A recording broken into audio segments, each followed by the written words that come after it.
And it came to pass after this, that the king of the children of Ammon died, and Hanun his son reigned in his stead. Then said David, I will shew kindness unto Hanun the son of Nahash, as his father shewed kindness unto me. And David sent to comfort him by the hand of his servants for his father. And David's servants came into the land of the children of Ammon. And the princes of the children of Ammon said unto Hanun their lord, Thinkest thou that David doth honor thy father, that he hath sent comforters unto thee? Hath not David rather sent his servants unto thee, to search the city, and to spy it out, and to overthrow it? Wherefore Hanun took David's servants, and shaved off the one half of their beards, and cut off their garments in the middle, even to their buttocks, and sent them away. When they told it unto David, he sent to meet them, because the men were greatly ashamed. And the king said, Tarry at Jericho until your beards be grown, and then return. And when the children of Ammon saw that they stank before David, the children of Ammon sent and hired the Syrians of Bethrehob, and the Syrians of Zobah 20,000 footmen, and of King Maacah 1,000 men, and of Ishtab 12,000 men. And when David heard of it, he sent Joab and all the host of the mighty men. And the children of Ammon came out, and put the battle in array at the entering in of the gate. And the Syrians of Zobah, and of Rehob, and Ishtab, and Maacah, were by themselves in the field. When Joab saw that the front of the battle was against him before and behind, he chose of all the choice men of Israel, and put them in array against the Syrians. And the rest of the people he delivered into the hand of Abishai his brother, that he might put them in array against the children of Ammon. And he said, If the Syrians be too strong for me, then thou shalt help me. But if the children of Ammon be too strong for thee, then I will come and help thee. Be of good courage, and let us play the men for our people, and for the cities of our God, and the Lord do that which seemeth him good. And Joab drew nigh, and the people that were with him, unto the battle against the Syrians, and they fled before him.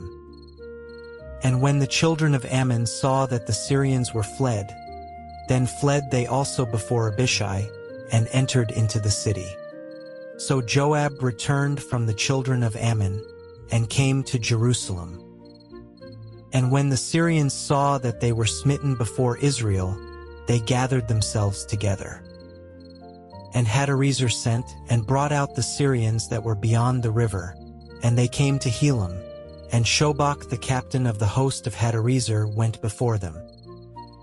And when it was told David, he gathered all Israel together, and passed over Jordan, and came to Helam. And the Syrians set themselves in array against David, and fought with him. And the Syrians fled before Israel, and David slew the men of 700 chariots of the Syrians, and 40,000 horsemen, and smote Shobach the captain of their host, who died there. And when all the kings that were servants to Hadarezer saw that they were smitten before Israel, they made peace with Israel, and served them. So the Syrians feared to help the children of Ammon any more. And it came to pass, after the year was expired, at the time when kings go forth to battle, that David sent Joab and his servants with him and all Israel, and they destroyed the children of Ammon and besieged Rabbah. But David tarried still at Jerusalem. And it came to pass in an eveningtide, that David arose from off his bed, and walked upon the roof of the king's house. And from the roof he saw a woman washing herself, and the woman was very beautiful to look upon. And David sent and inquired after the woman. And one said, Is not this Bathsheba, the daughter of Eliam, the wife of Uriah the Hittite? And David sent messengers, and took her, and she came in unto him, and he lay with her. For she was purified from her uncleanness, and she returned unto her house. And the woman conceived, and sent and told David, and said, I am with child. And David sent to Joab, saying, Send me Uriah the Hittite. And Joab sent Uriah to David. And when Uriah was come unto him, David demanded of him how Joab did, and how the people did, and how the war prospered. And David said to Uriah, Go down to thy house, and wash thy feet. And Uriah departed out of the king's house, and there followed him a mess of meat from the king. But Uriah slept at the door of the king's house with all the servants of his lord, and went not down to his house. And when they had told David, saying, Uriah went not down unto his house, David said unto Uriah, Camest thou not from thy journey? Why then didst thou not go down unto thine house? And Uriah said unto David, The ark and Israel and Judah abide in tents, and my lord Joab and the servants of my lord are encamped in the open fields. Shall I then go into mine house to eat and to drink and to lie with my wife? As thou livest, and as thy soul liveth, I will not do this thing. And David said to Uriah, Tarry here today also, and tomorrow I will let thee depart. So Uriah abode in Jerusalem that day and the morrow. And when David had called him, he did eat and drink before him, and he made him drunk. And at even he went out to lie on his bed with the servants of his lord, but went not down to his house. And it came to pass in the morning, that David wrote a letter to Joab, and sent it by the hand of Uriah.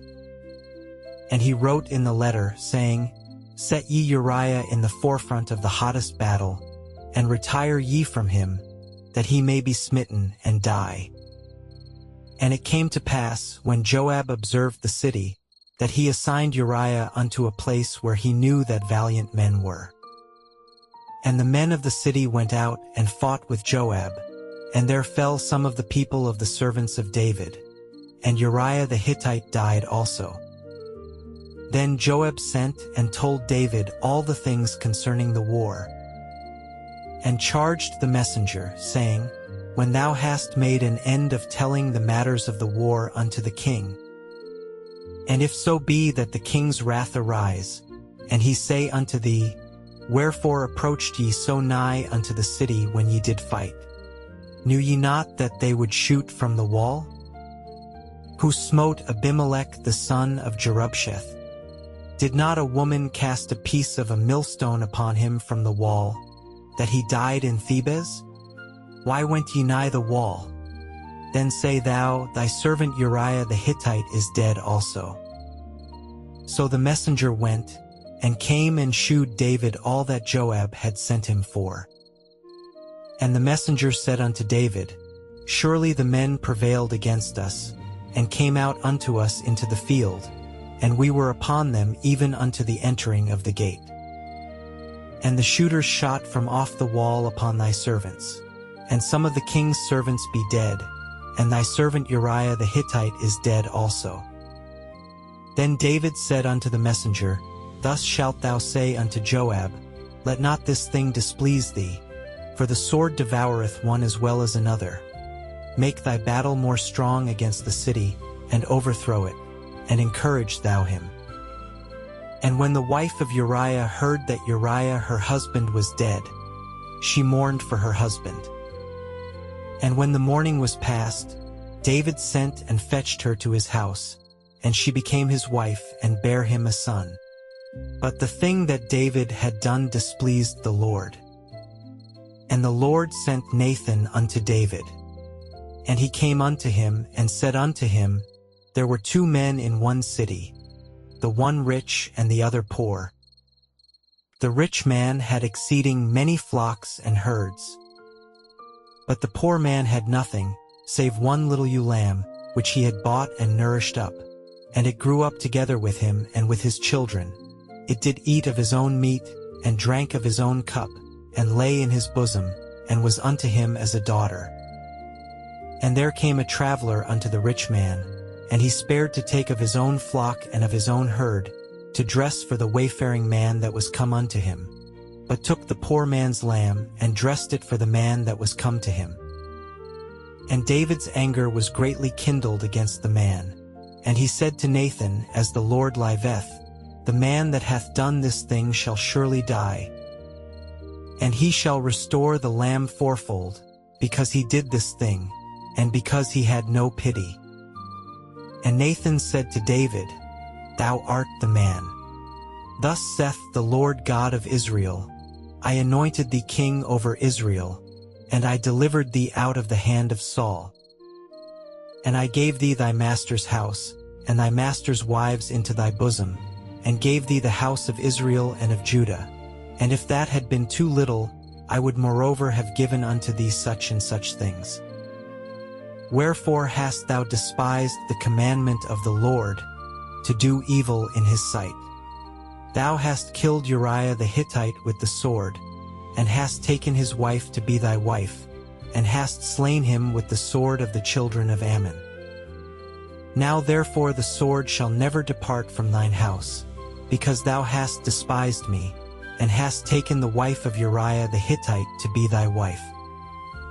Thus saith the Lord, Behold, I will raise up evil against thee out of thine own house, and I will take thy wives before thine eyes, and give them unto thy neighbor, and he shall lie with thy wives in the sight of this sun.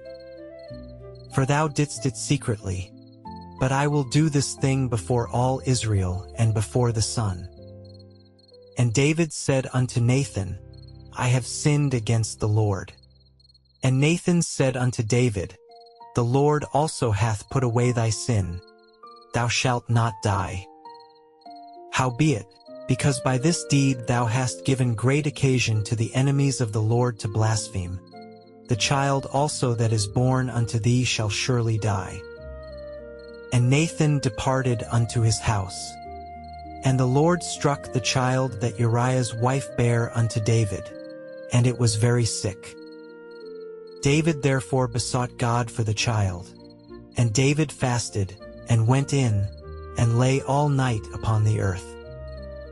And the elders of his house arose, and went to him to raise him up from the earth. But he would not, neither did he eat bread with them. And it came to pass on the 7th day, that the child died. And the servants of David feared to tell him that the child was dead. For they said, Behold, while the child was yet alive, we spake unto him, and he would not hearken unto our voice. How will he then vex himself, if we tell him that the child is dead? But when David saw that his servants whispered, David perceived that the child was dead. Therefore David said unto his servants, Is the child dead? And they said, He is dead.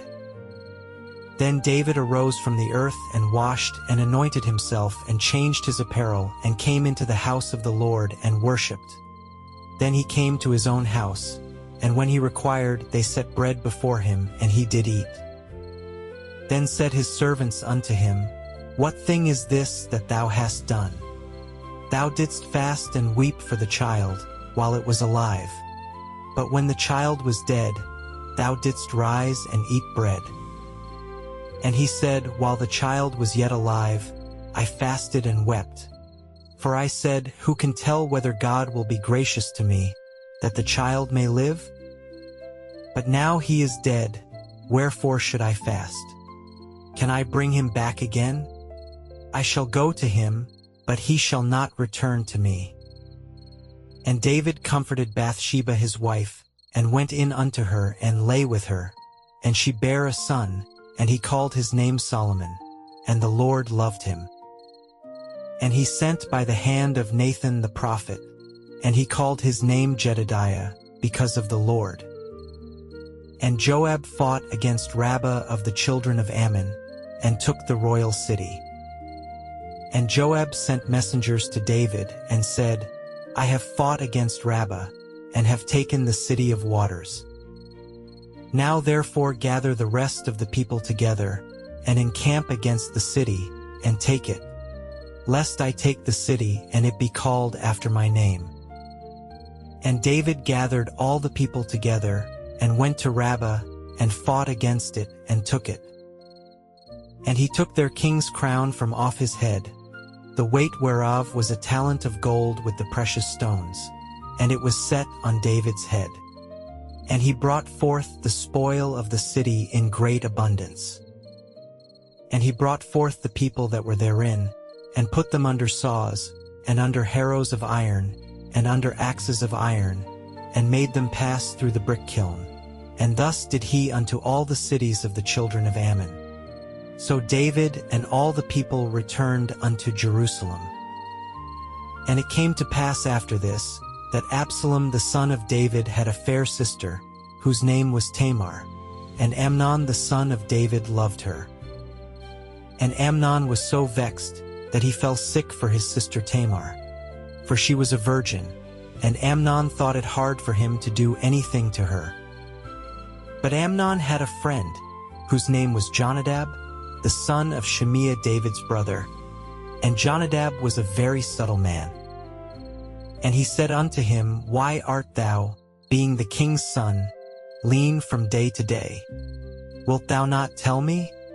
And Amnon said unto him, I love Tamar, my brother Absalom's sister. And Jonadab said unto him, Lay thee down on thy bed, and make thyself sick.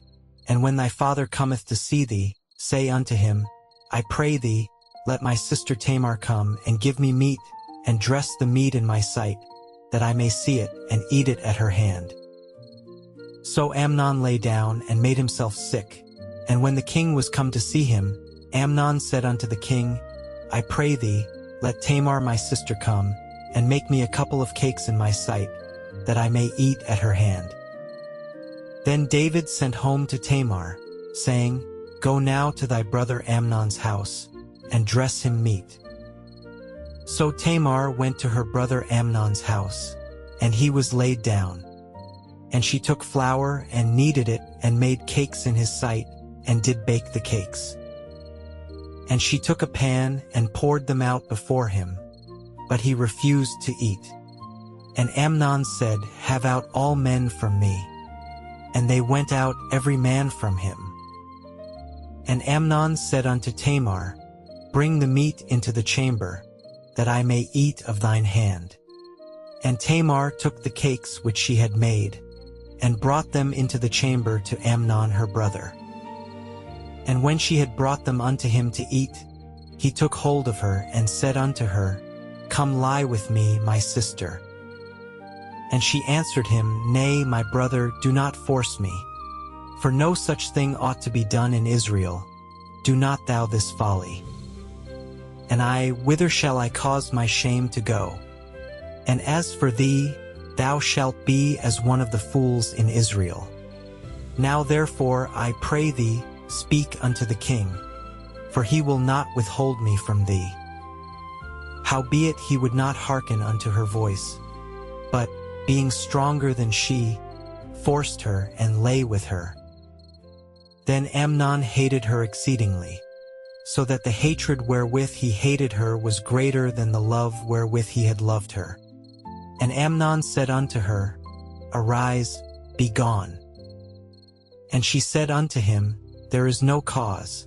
This evil in sending me away is greater than the other that thou didst unto me. But he would not hearken unto her. Then he called his servant that ministered unto him, and said, Put now this woman out from me, and bolt the door after her. And she had a garment of divers colors upon her, for with such robes were the king's daughters that were virgins apparelled. Then his servant brought her out, and bolted the door after her. And Tamar put ashes on her head, and rent her garment of divers colors that was on her, and laid her hand on her head, and went on crying. And Absalom her brother said unto her, Hath Amnon thy brother been with thee? But hold now thy peace, my sister. He is thy brother. Regard not this thing. So Tamar remained desolate in her brother Absalom's house. But when King David heard of all these things, he was very wroth. And Absalom spake unto his brother Amnon neither good nor bad. For Absalom hated Amnon, because he had forced his sister Tamar. And it came to pass after 2 full years, that Absalom had sheep shearers in Baal-hazor, which is beside Ephraim, and Absalom invited all the king's sons. And Absalom came to the king and said, Behold now, thy servant hath sheep shearers. Let the king, I beseech thee, and his servants go with thy servant. And the king said to Absalom, Nay, my son, let us not all now go, lest we be chargeable unto thee. And he pressed him, howbeit he would not go, but blessed him. Then said Absalom, If not, I pray thee, let my brother Amnon go with us. And the king said unto him, Why should he go with thee? But Absalom pressed him, that he let Amnon and all the king's sons go with him. Now Absalom had commanded his servants, saying, Mark ye now when Amnon's heart is merry with wine, and when I say unto you, Smite Amnon, then kill him, fear not. Have not I commanded you? Be courageous and be valiant. And the servants of Absalom did unto Amnon as Absalom had commanded. Then all the king's sons arose, and every man gat him up upon his mule and fled. And it came to pass, while they were in the way, that tidings came to David, saying, Absalom hath slain all the king's sons, and there is not one of them left. Then the king arose and tare his garments and lay on the earth, and all his servants stood by with their clothes rent. And Jonadab, the son of Shimea David's brother, answered and said, Let not my lord suppose that they have slain all the young men the king's sons. For Amnon only is dead. For by the appointment of Absalom this hath been determined from the day that he forced his sister Tamar. Now therefore let not my lord the king take the thing to his heart, to think that all the king's sons are dead. For Amnon only is dead. But Absalom fled.